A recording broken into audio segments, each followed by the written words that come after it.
সোনা মায়ের রান্নাঘরে আপনাদের সবাইকে স্বাগত। আজকে দেখুন ফুলকপি দিয়ে পাকোড়া বানিয়ে দেখাবো। শীতের সন্ধ্যায় পাকোড়া থাকলে বন্ধুরা আর কোনো কথাই নেই, খুবই ভালো লাগবে। আমি তাই পাকোড়া বানাবো, আপনারা দেখতে থাকুন আর সঙ্গে থাকুন। বটিটা নিয়েছি, টাটকা টাটকা ফুলকপিটা কত সুন্দর, বানিয়ে নেব।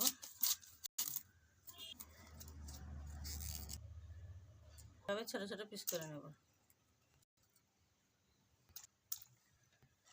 ধুয়ে বানিয়ে নিয়েছি, পরিষ্কার করে ধুয়ে নিলাম, ধুয়ে তুলে নেব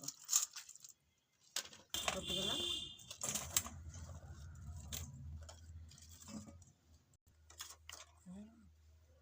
লবণ দিয়ে দেব,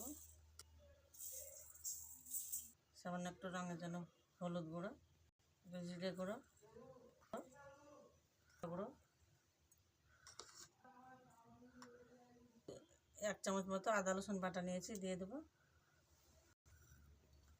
একটু চিলি পেস্ট নিয়েছি, দিয়ে দেবো। সব কিছু একটু ভালো করে মেখে নেব, দিয়ে দেবো।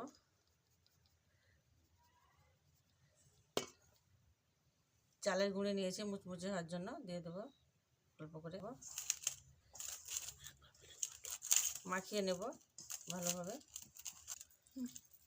মাখাতে মাখাতে দেখুন কতটা পানি বের হয়েছে, এই দেখুন। এইভাবে মাখিয়ে 10 মিনিট রেখে দেবো। তেল দিয়ে দিয়েছি, আর একটা একটা করে দিয়ে দেবো, ভেজে নেব লাল করে।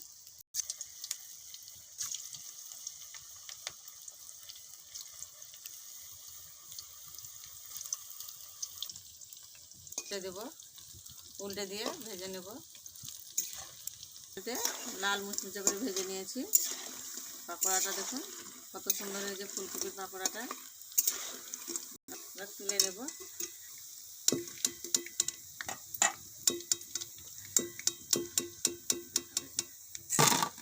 শব্দ দেখুন,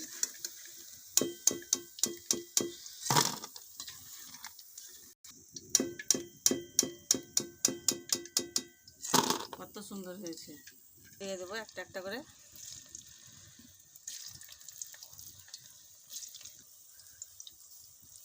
উল্টে একদিক হালকা লালচে রং চেঞ্জ হয়ে গেছে, আর হালকা করে উল্টে দেবো।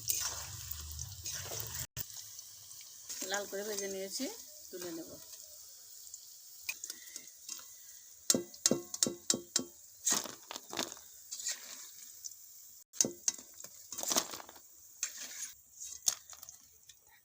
ফুলকপির পাকোড়াটা কত সুন্দর হয়েছে দেখতে, দেখুন কত সুন্দর, দেখতেও ভালো, যেমন ভালো খেতেও সেরকম ভালো। এতে শীতের সন্ধ্যায় এইরকম পাকোড়া চা থাকলে একদম জমে যাবে। এই শীতের সন্ধ্যায় একবার হলে বানিয়ে খাবেন, দেখবেন। আমার এই পাকোড়া কেমন লাগলো বন্ধুরা? ফুলকপির পাকোড়া যদি ভালো লেগে থাকে অবশ্যই লাইক কমেন্ট শেয়ার করবেন। আমার সোনা মায়ের রান্নাঘর পেতে সাবস্ক্রাইব করে দেবেন।